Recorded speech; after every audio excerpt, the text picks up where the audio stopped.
Welcome to Tell Me Your Story, New Paradigms for a New World. I'm Richard Dugan, your host, and we are here giving you choices and knowledge of those choices to help make your dreams come true. And without any further ado, we'll get to the preliminaries later. We're going to introduce to you a returning guest. She's going to be with us on a regular basis here on the program to talk about a wide variety of subjects concerning changing the world, making this a better place for everyone. And we may even talk a little bit, because of some of the things I've read that she's sent me, talk about her whole timeline thing, and if she has any patience. Because Suzanne Taylor, I want to thank you for joining us. You seem like I was with Jacques Fresco of the Venus Project and his vision for the future. I asked him if it was going to happen in my lifetime, and he said probably not. And I said, rats, because what he was proposing sure sounded neat. Thanks for being with us, Suzanne. Well, you see, I'm no spring chicken, and I want it in my lifetime. I So, hear you. everybody says, "Oh, train the kids." Yeah, that'd be good. That's not enough. And you said lots of subjects. One subject: how to turn the world around, to create us as a cooperative humanity, and not as a violent, oppositional, warlike species, which we have to grow out of.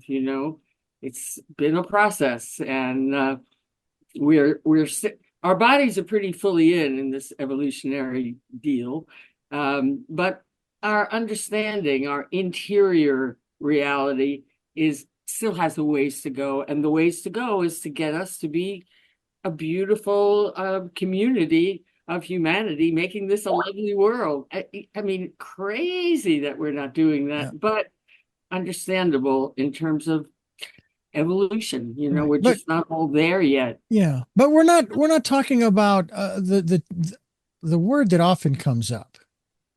They say is impossible, is a No. utopia, a utopia. That's not what we're talking about here. Because we're human beings, right, Suzanne? We're going to have differences of opinion. We're going to have, we hope, minor little conflicts from time to time, challenges, because we all have different personalities, we all have different philosophies, and so on and so forth. But there are ways, and that's why you have brought together a wonderful group of people today to talk about the ways in which we might be able to accomplish that, right? Well, yes, of course, we'll have conflicts. In other words, we won't agree on everything, but we won't have wars to decide who's right. So it's just a whole different operating system that we are evolving to. And if we had forever, it could take forever. But we've got dangers lurking, and if we don't cooperate, we can't deal with those. So, Right. uh, so I brought on here Mhm. a couple of my really good old buddies, because I've moved from, as we started, I think this is the fourth time I've been on with you, Richard. Mhm. And before, I've kind of been putting together a dossier. We could do this, we could do that. We meaning get people like ourselves organized, maybe this, maybe that. But now I've moved into, okay, let's do this. And this is what I want to talk about today. There were two aspects to it. One aspect was creating a huge coalition of people like ourselves. And the other aspect is some way to direct it. What will this, let's say we have millions of people, bigger than the Democrats and Republicans, and I see that possible. My plan for it is that Marianne Williamson should call the beloved community into reality. But right here, I want to deal with the other aspect I see, which is, as I say, it needs some kind of governing body to tell it what to do, or to guide this force that can create whatever. So that would be pulling really smart people together, and this is a little mini version of that. Mm. So I think maybe to start, though, rather than get right into what will we do, let's get into who are we briefly. So Cornelia, maybe you would start if you just say a word about what your life's about and what got you into this perspective. Uh, we've known each other for decades. You were already in this perspective, and I actually don't know quite what got you there. So, in order for people to work together, they have to know who they are. You can't just throw out an idea and say, okay, you say something, you say something. First we have to be juicy with one another. So why don't you say a little bit about what you're up to and how you got here. And then we go over to Paul. Yeah, so for me, gosh, I've been on what I would call the conscious path since I was a teenager. And the catalyst for that was my father's death. And my dad and I were very, very close. And he was quite young and had a brain aneurysm and died. And for me, when he passed, I can remember he didn't die instantly, which most brain aneurysm sufferers do, but he ended up having surgery and went into a coma and never woke up from the coma. And I can remember laying in ICU next to him in his bed, and there was just this internal knowing. And the knowing was, that I said to my father, I really, really, really want you to stay. And I know this is between you and God. And if you really want to go and you need to go, then you should go. And he passed. And for me, that just sent me into a real dark time. And, my everything, my anchor, my solid relationship in life was gone. And I really didn't know what I was doing on the planet. Why are we here? What is the purpose of it all? And that began my journey. And so for me, many, many decades later now, my life is in service to that, in service to waking up, being conscious, making a difference, and really contributing to the awakening of other human beings in whatever form that takes. Beautiful. Lovely, honey. Okay, Paul, your turn. Yeah, thanks. It's very nice to see you. And it's very nice to meet Cornelia and say hello to Richard. You beat me with 4 shows. I think I did 3 with Richard. Cornelia, that's a very touching and moving story about you and your father. I can relate somewhat much more recently with my own brother, who passed away, as I say, fairly recently. Mike, well, I'm happy to hold up a copy of my book, which was published in the UK last month, called Maya Maya, A Spiritual Journey into Cosmic Truth and the Dawning of a New World, which sums up my own journey, which began, I wasn't quite a teenager, I was a bit older than that, in my 20s, looking for meaning and where it led me. So it's been a journey of over 40 years. I've known Suzanne for probably now 20 years, I would think. I now live in Michigan. I've been living in Michigan since the end of April this year. I've lived in Los Angeles for 34 years. You can probably tell from my accent I'm English. And so, I've remained, Suzanne's been a wonderful friend, and she's also a great inspiration. She never tires. In fact, if anything, she only gains in strength and momentum. And, I won't say she's roped me into this latest cause, but it's obviously a cause that I support. Anybody who is conscious and anybody who does care would support. To me, in thinking about it, particularly in the last 24 hours, in terms of how this thing is shaped, who's involved, it's enormously complicated and vast. But one way I would like to perhaps see it is with the wonderful word, a murmuring. If you could, a murmuring of birds. I don't know if you know these swarms of starlings and it's thousands of birds that are all moving together as one, but not always in the same way, in the same direction, but they hold together. And the other side of the other meaning of the word murmuring, it's a collective murmuring, not of angst, but it's a murmuring, if you like, of love and community that we want to create. But I think that and another wonderful thing, well, the reason I sort of see it more as a murmuring is because there is no leader. I think a leader or leadership is doomed to failure. I think it has to be a collective wholeness that everybody buys into, like those birds or a swarm of fish, a shoal of fish, that all somehow there's a synchronistic movement that they are all consciously aware of. And it has, but just something that grows. How it begins, I'll leave that to Suzanne. But because I think that there are, not only think, I mean, it's extremely evident that there are millions of people in all countries who would tie in and buy into this murmuring, this collective murmuring. It just has not yet.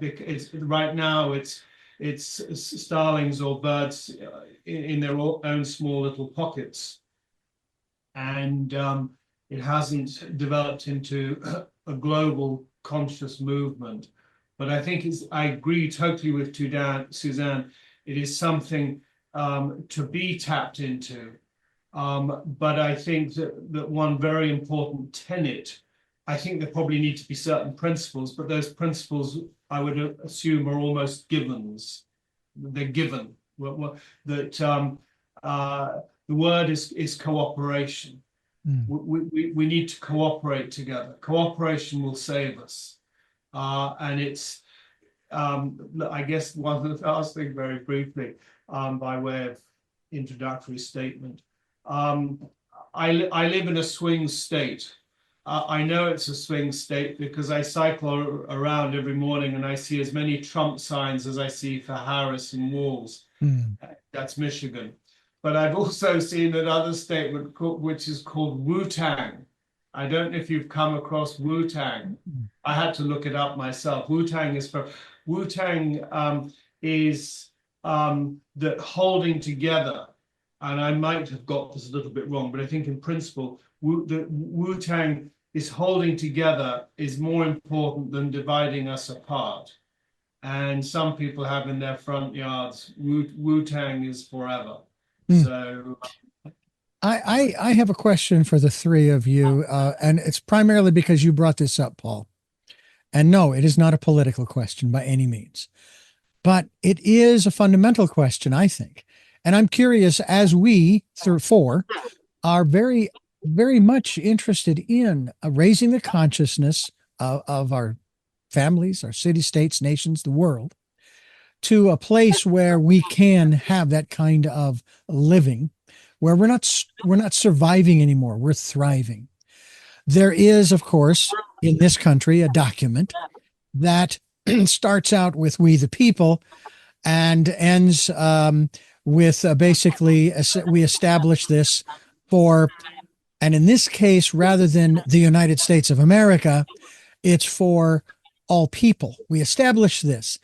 Do you think that that formula, and this is just specifically the preamble, not the clauses and the wherefores and the Bill of Rights and so forth, just the preamble, where we the people, in order to form a more perfect union and so on and so forth, do you think that that is still something that we collectively, I'm going to put it this way, globally could embrace? Maybe it could be worded a little differently, but the gist is there, that we could all embrace as we are raising our consciousness, saying, yes, individuality is important, and community is equally as important, and that as we raise our consciousness, we, I hope, begin to realize that we must be aware of what we as individuals are doing, as well as how that will impact the community. Paul, what are your thoughts on that? You think it's Sorry, I got diverted by somebody, but I'm hoping they're going to come on this call. okay? My thoughts on that is I like it. I mean, obviously the American Constitution is an outstanding document. And I think the concept of we the people is what this is all about. It's all about we the people are here to create a world for everyone. And a world for the world, a world for the earth. I mean, a world for not just for the people, but for all the creatures. So in that concept, but I think it has to be bigger than sustainability. The concept has to be bigger than sustainability. You used the word thrive. Yeah, I mean, it has to be as I see it. Where we're all, I don't know, but it certainly is a bigger than a political statement. It's bigger than in an environmental statement, as in sustainability. It's a state. It's creating, if we can. You mentioned utopia, and it's impossible to attain. But the Garden of Eden, and that's the goal. That's the intention. Well, not quite. Not quite. Okay, It's the Garden of Eden. Correct me. I mean, I stand to be corrected. It's your wisdom. Well, the Garden of Eden is, picking the fruit off the trees and spearing the fish. And that we wouldn't have our world if everything was so beautiful. Right. It's okay to disagree. It's okay to have different ideas. That's the way we progress. We go here with someone, oh no, that doesn't work. We have to change that. And then we go here. So, the whole idea is that we're a cooperative humanity taking these turns. No, we don't like that. That won't work for us. Now we'll go this way. Not right. We don't like that. We're going to bomb you. I agree. I mean, obviously, disagreement and discussion are wonderful things. So it's cooperation and disagreement, if necessary, with the principle of kindness, which I know is a very big concept of yours. Yeah. Beautiful, perfect word. Yeah. I like what you said too. Community will save us. Yeah. Yes, community where we do feel this loving, caring about each other. We're not here to climb over each other and make the most money as the only goal. But we're here to be a humanitarian world, not an economic world, and that's the fundamental shift that we need to make. Cornelia, what about you? What are your thoughts on this? Well, as I'm listening to you, really what's coming forward for me is the moment you establish the formality of what I heard in your speaking, Richard, was creating the we the people and the preamble and the whole intro to it. The moment you create an entity, or in this case movement, that I think we're speaking about, it becomes automatically there's us and there's other. There's us and there's them. The people who are in the movement, people who are not in the movement, the people who are part of the community, people who are not part of the community, which then perpetuates the paradox that we're already living in.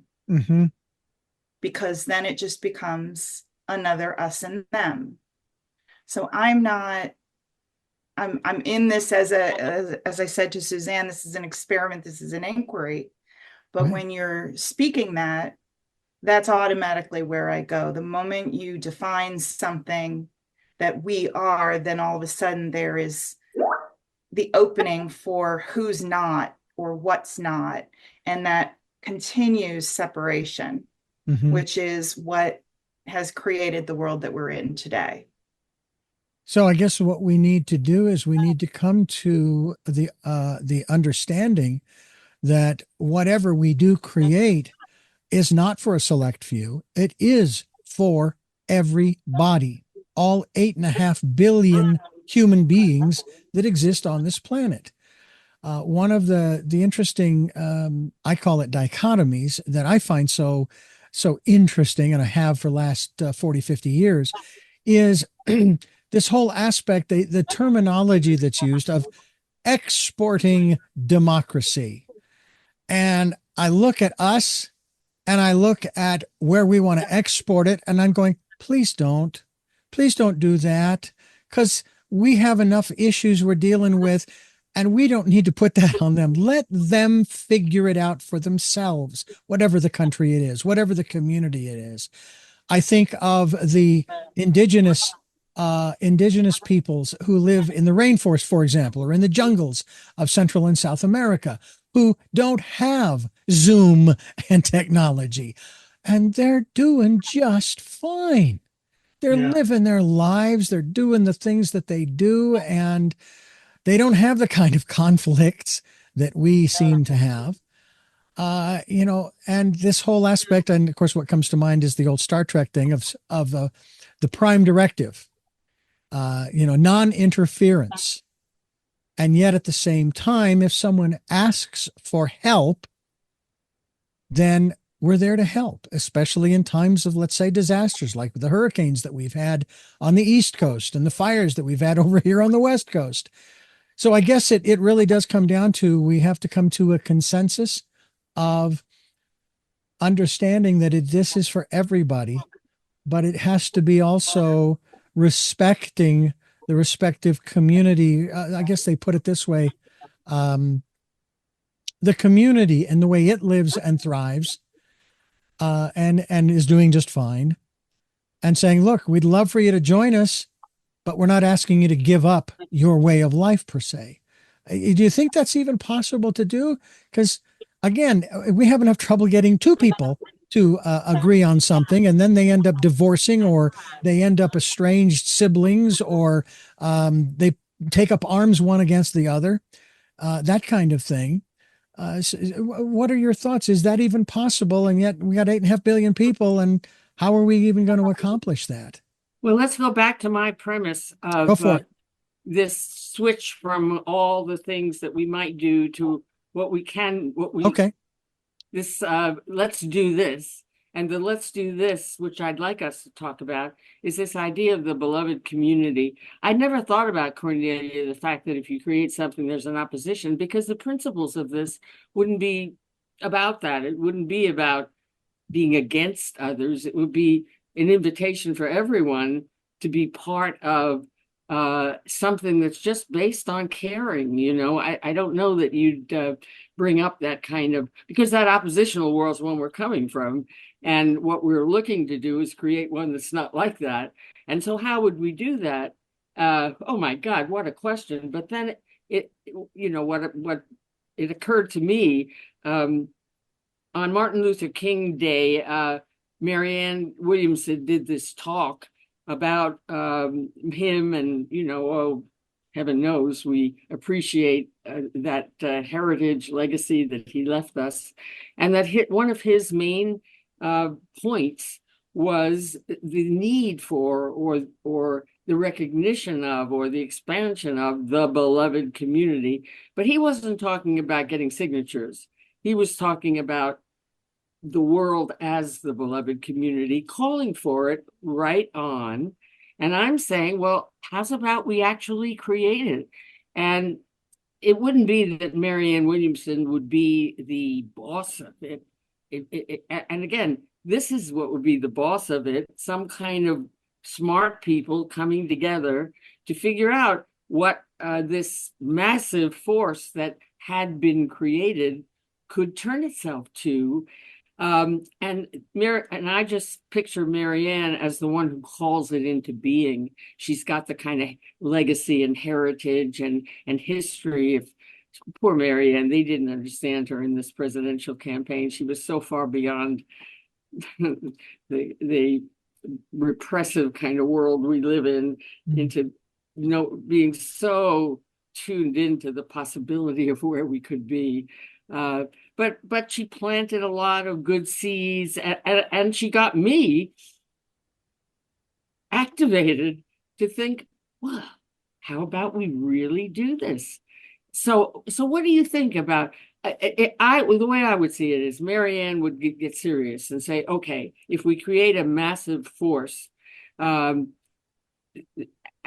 for sure, that could be advised by a committee like this as to what it should advocate. I call for signing up for the beloved community. Now, and it doesn't have rules, it doesn't have structure. It's just people like ourselves saying, yes, we want this world to be the way we know it can be.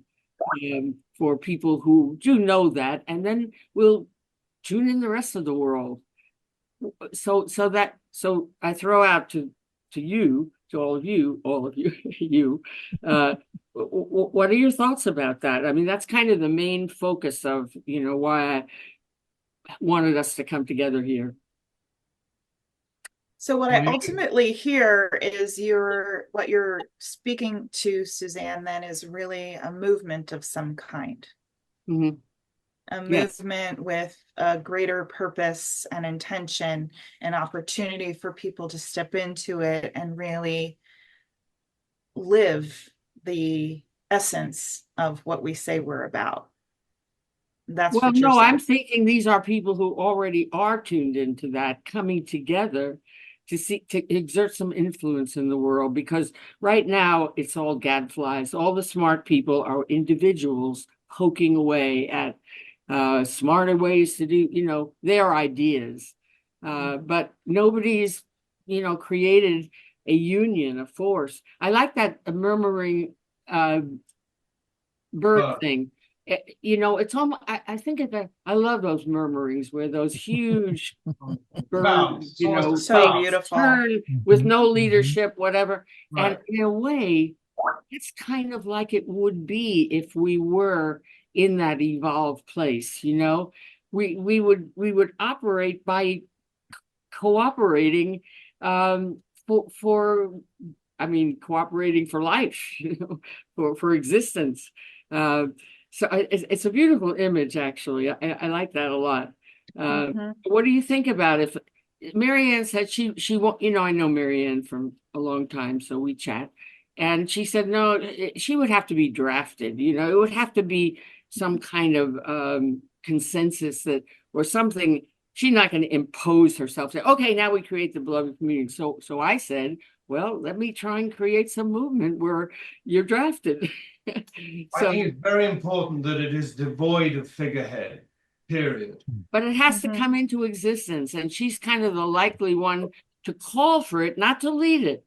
Right. Just to bring it into existence. Right. Well, so she would need to reach out to people who she is connected with in the way that you're connected with Marianne, so you're able to reach out to Marianne, and presumably Marianne is connected with other, for want of another word, known individuals, people, and float this concept that it is where to me this is a far worse analogy, but a way of trying to understand the concept is it's as if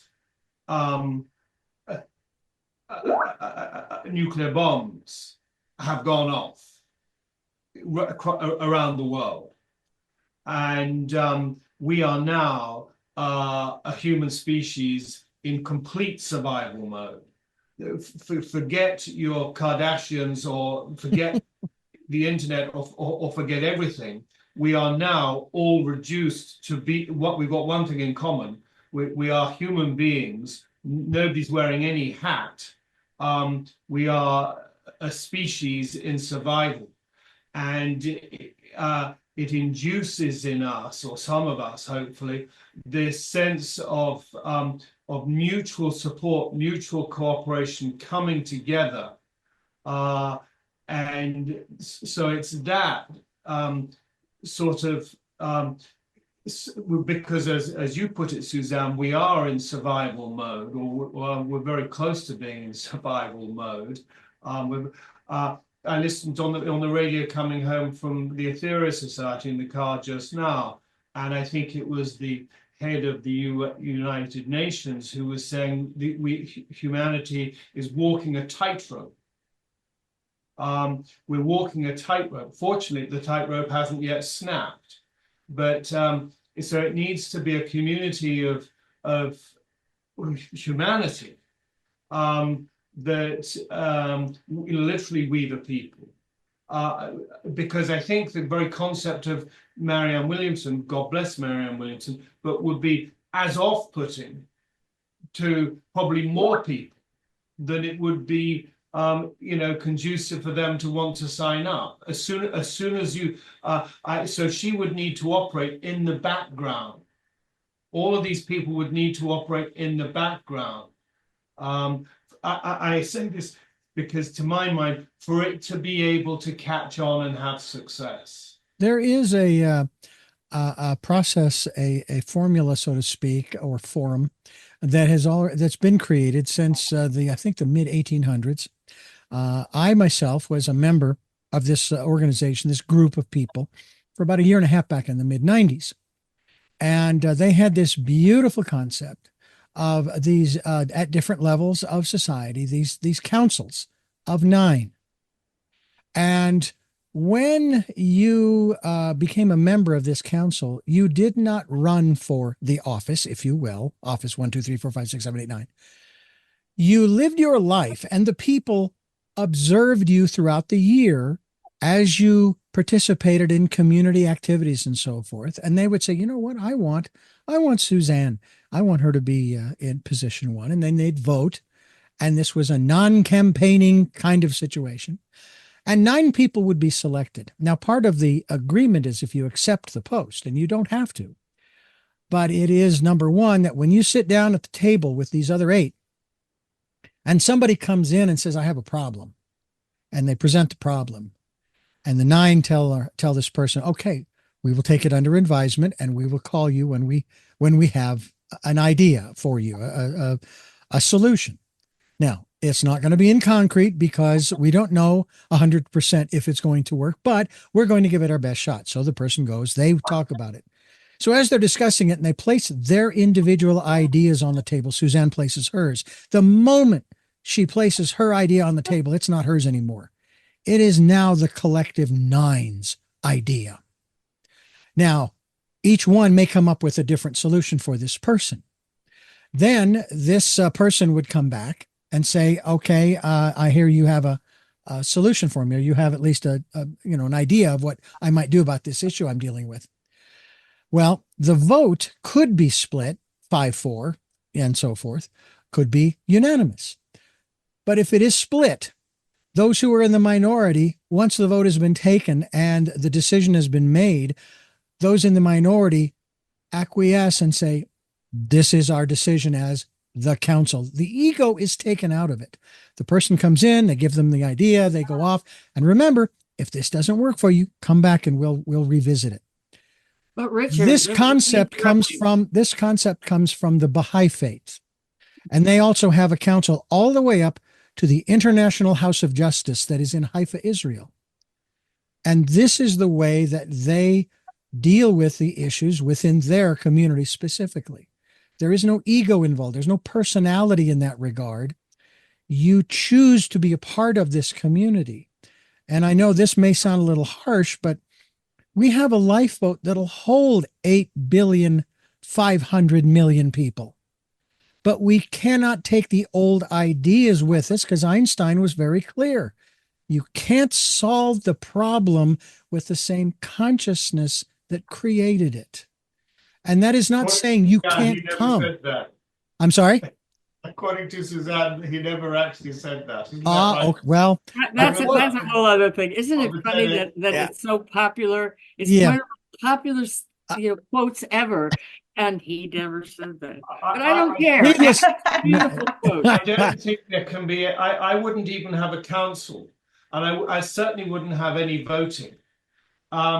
I think the only thing I would have probably are three or ideally three, more guiding principles. Mm-hmm. But let me roll this back. Yeah, roll Okay. it back. All right. Let me roll this back.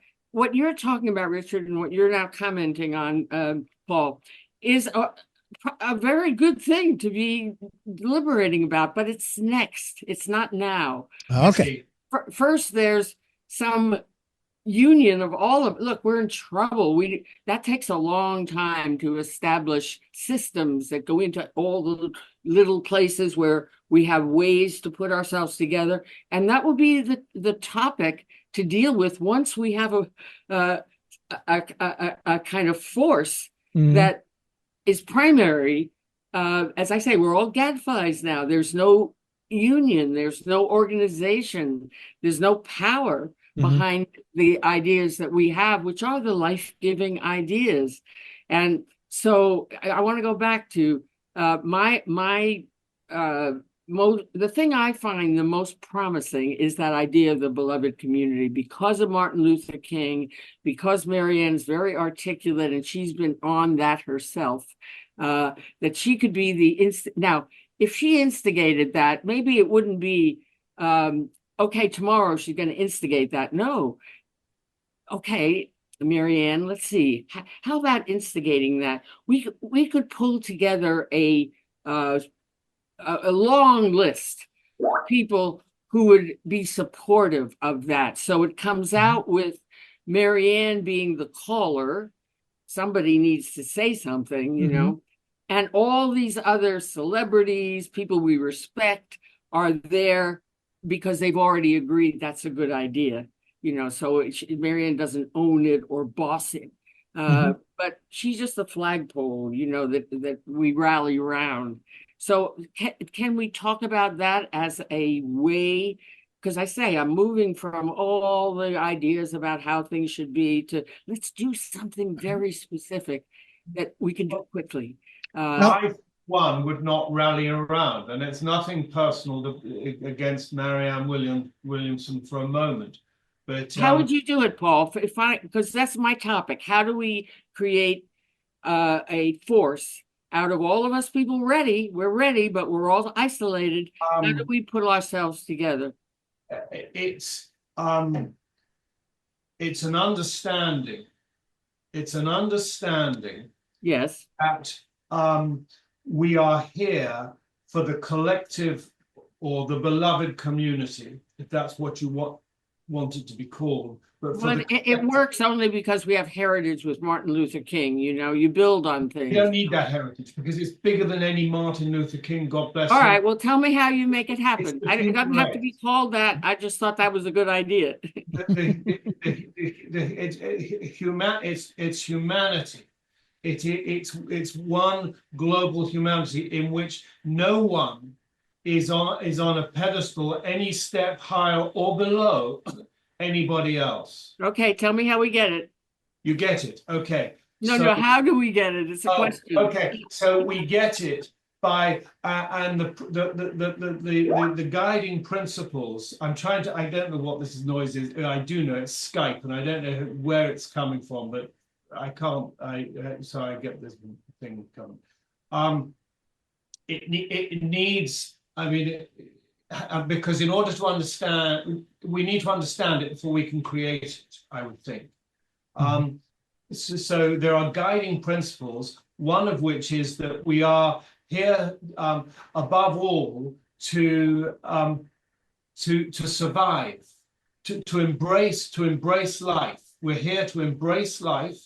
We're here to survive together. And the principles are love is probably too big a word, but certainly kindness, tolerance, understanding, altruism. Altruism. The principles of altruism, exactly.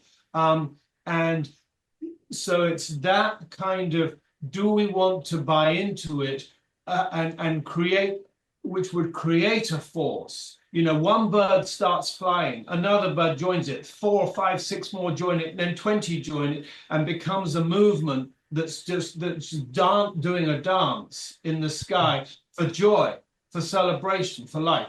So in terms of how you get that, maybe, well, Suzanne's the initial starling, and with 3 or 4 that have come to join her. Marianne may be one who can bring 20 more starlings, but those it's building that collective movement, because we not only buy into those principles, but we recognize the importance, the essential need for humanity to come together. And out of that, another thing, if anything comes to mind from the previous 24 hours, is the pussy hats. Remember when Trump said gratify pussy? And you suddenly had these tremendous marches of women coming out of nowhere with their pussy hats. And there's something similar was the Occupy Wall Street movement. It's because the grassroots, the sentiments are already there. So for people who want to, you hear about it literally through the grapevine. And to create this movement that's such that it's become a block that puts pressure on governments. I'm thinking particularly of sort of the Israeli government, if I can say that, the Iranian government, Hamas movement, you name it. That just sort of engages them or makes them see themselves as being so, I don't want to say wrong, but trivial compared to the survival movement that we've become. Paul, all of that is what I'm talking about, but how to bring it in, it's totally everything you said, but how does it come into being? Suzanne Taylor is not going to, hello world, come into, well, you say nobody heads it. So I need as I said, to me, I saw the Marianne connection as a way. Well, I think one of the things that needs to be sort of accepted, and this is where this phrase that came out 9 years ago was, to me, rather appalling, because and I hear this constantly of other parts of the world spoken by certain people, that they're hellholes, they're awful places to be, and on and on. And most every city in the country probably is labeled, and other countries in the world, especially in Africa, and they've referred to them as third world. And I sit here going, wait a minute, this is not such a bad place. Okay, let's set aside all of the challenges that we're dealing with. I live in Santa Barbara, California. Setting aside all of the issues, this is right now a beautiful place to live. Even if there is a wildfire that was burning, which thank God right now there is not. But what I'm saying is that we need to accept that where we are is a beautiful place, that the people around us are beautiful people, that they do care. As a kid growing up during the Cold War, I kept hearing how horrible the Russians were. And then in the 80s, when interviewers would go over there and start interviewing the people, they found out they cared as much about their children and family as we or anybody else in the world does. And so they're no different than us. So they are us and we are them. And right now we're being told that because of other people, we have these problems, that this isn't a beautiful place. This isn't a beautiful, serene paradise. And I'm not just speaking of Santa Barbara. Even though I'm not a fan of the heat in Phoenix, Arizona, it is its own kind of paradise because people love living there. It's something to do. They love living there. And every other place. And every place does have its challenges, like Florida just went through. But we have this mindset that we have to just constantly denigrate somebody else. Obviously, that's Richard, that's not what we're here to. We're here to figure out how to but put the point, people together. Well, I understand that, but my point is that we need to start accepting that it already is now present tense, and that we are now present tense, divine, beautiful people, and we all do care. And I realize that that's a hard one for us to spread, but it's got to start with each one of us. Yeah, but And that's too abstract and puny, you know, well, again. you got to start somewhere. Well, I'm telling you, start with draft Marianne to call. Okay. You've been quiet for a while. What's your thoughts on all that? Well, I actually have to go because I know you've got I've got a another work one, yeah. I've got a work call that I need to prep for. Well, what I was just hearing when Richard was sharing, how I hear that is,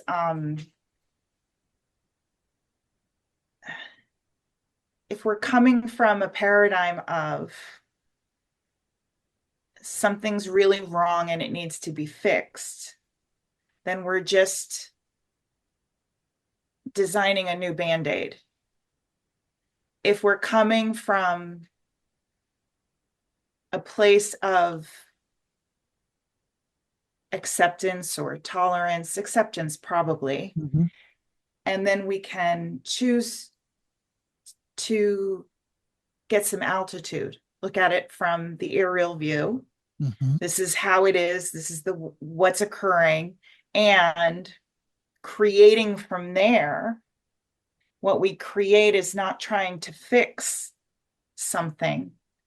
It's an opportunity or the invitation for people to step into and step up to that place of the murmuring. That's what I was hearing in what Richard was sharing. I think it's an amazing, interesting conversation. I'm sorry, I need to go. Well, the invitation is open to you to return. 2:30, so we should chain you for 10 more minutes.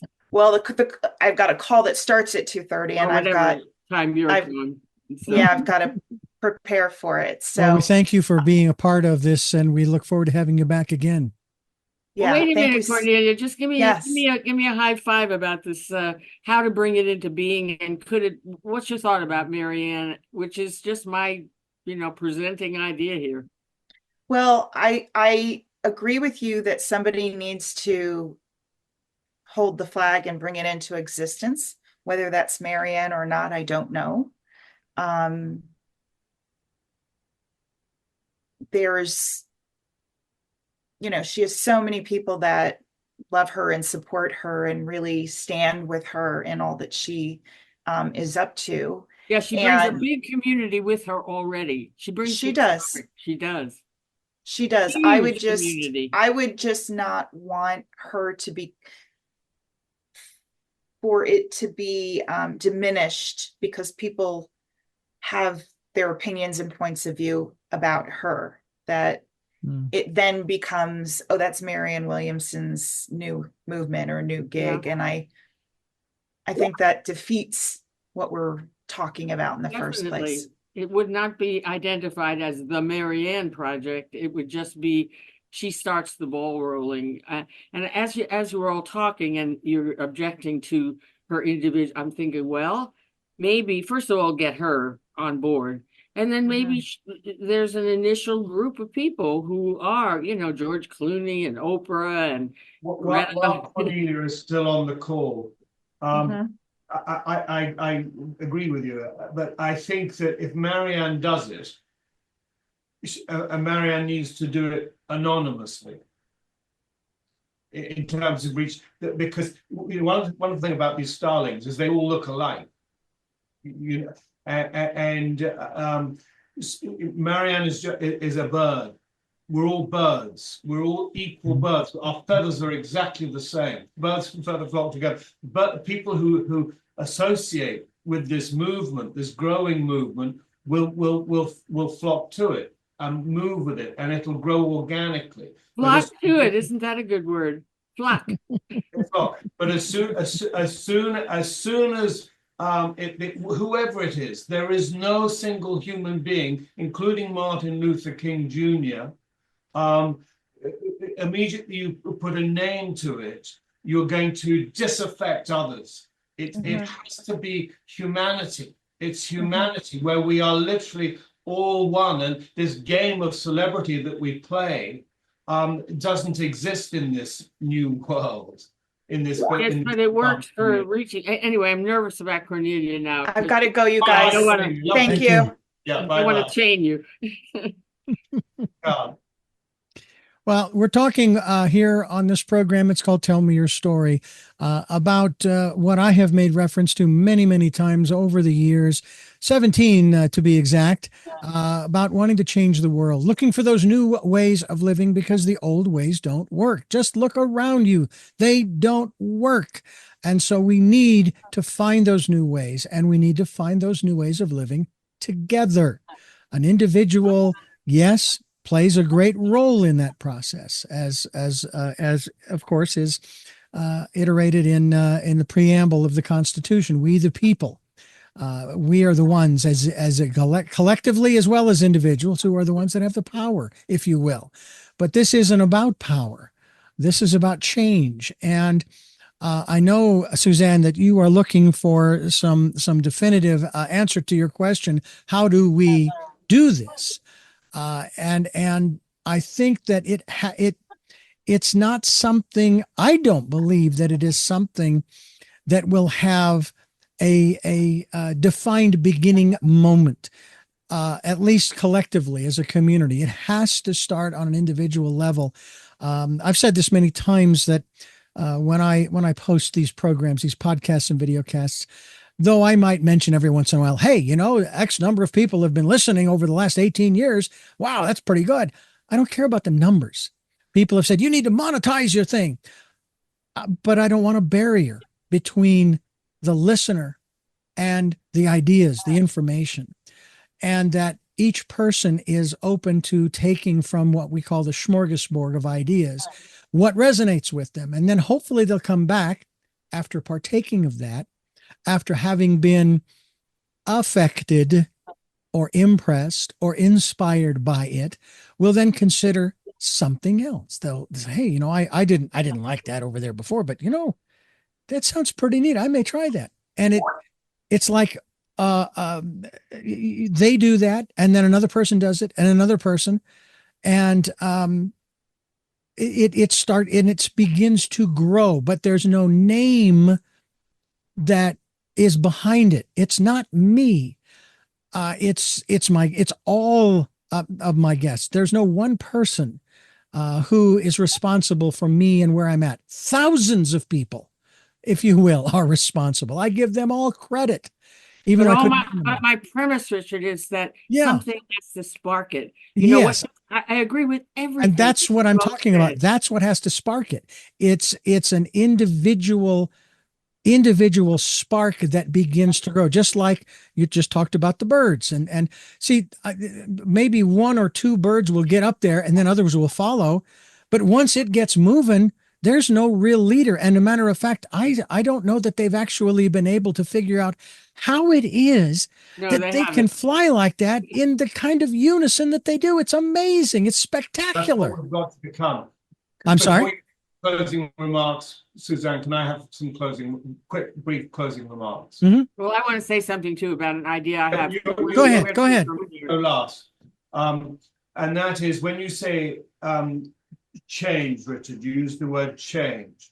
I've heard the word change, almost probably as many times as you've heard it, and we've all heard the word change. We need change. We need change. Coming back to Martin Luther King Jr. Martin Luther King Jr. got his principles of nonviolence actually from Jim Lawson, who got them from Mahatma Gandhi. And one of the famous quotes from Mahatma Gandhi is, "Become the change you wish to see in the world." So what I would say, rather than it being about change, it's a movement about being. It's about being. It's about authentic being. That's the call, because the change is kicking the can down the road, and that's what change is. It's about authentic being. It's being. We need to be humans in this moment collectively. because of not just because we're looking at the crises, we're not looking at what we are in that joyous, delightful sense of being, and to come into that moment and that movement will itself draw in other birds that want to join this flight, this community, this global community of movement that's only full of joy and cooperation. How it's fine but it needs Marianne Square in terms of getting it going. But she needs to be. But it's anonymous. There is no name attached to it. It's a collective uprising from our hearts. It's invisible. Those are my closing remarks. Suzanne? Okay, well, all well and good. Everything you're saying is good, except that here we are with so many people who already are of this ilk, and we're all separated. How to make it, it's very nice to say, oh, we're just it's individual, everybody wake up, and then what? Like we have separated. So what I'm looking what I'm looking to do is, how to create that catalyst that gets us together. But this is an idea that I have now from what we're doing. Mm-hmm. I would say in the when this is posted, put up the talk that Marianne Williamson did about the beloved community, and she wasn't saying let's do it. She was just pointing to Martin Luther King's beautiful concept, and put up that little talk of hers, not that long, and put up my Substack address so that people can contact me and say, in terms of getting this to happen, in terms of catalyzing it, in terms of dealing because we're in danger and not just waiting for what might emerge, but what can we actually do? What are your opinions about this? Or are there other opinions? And look for, it is all part of that process. Look for the way that this could come into being. My suggestion is Marianne, call it. Here's her material. You can see what that would sound like. And now, be in touch with me, and I'll be, the focal point to evaluate, but to collect and, see what we can do with ideas that come in. This is a process, but not a process to take forever. We don't have forever. Well, I want to thank, of course, Cornelia, as well as you, Paul, and Suzanne for joining us here on this little, we'll sort of call it a sort of an impromptu little conversation, group conversation. And we hope to be able to do this again down the road as well, because these kinds of conversations are what elicit a lot of ideas. And for some folks who have never even thought of it before, maybe it will elicit a spark in them of inspiration that says, yeah, that's not a bad idea. They're not asking me to give up anything. They're not asking me to change religions or political affiliations or races or move to another part of the world. They're asking me to be, just like what you said, Paul, and I could not agree with you more. They're asking me to be right where I am. And the thing about that is, folks, if you want to talk about the economy, it doesn't cost a dime. It really doesn't. Paul, thank you so much for joining us. Lovely to see you again, Richard. You bet, Paul Nugent and Suzanne Taylor. Thank you for being a part of this program and the catalyst behind this and future programs such as this. It's really great to have you with us. Well, thanks for giving us this opportunity to toss this around. I think, one of the most important things we could be doing. I couldn't agree with you more. And I thank you for listening to and watching Tell Me Your Story, New Paradigms for a New World, where we are giving you choices and knowledge of those choices to help make your dreams come true. And until our next broadcast, podcast, videocast, love, Talal, Jeanette, I am still listening. Dad, continue to be happy. Smokey, I'll see you on the other side. And to my dear friend Zorro, aho, aho.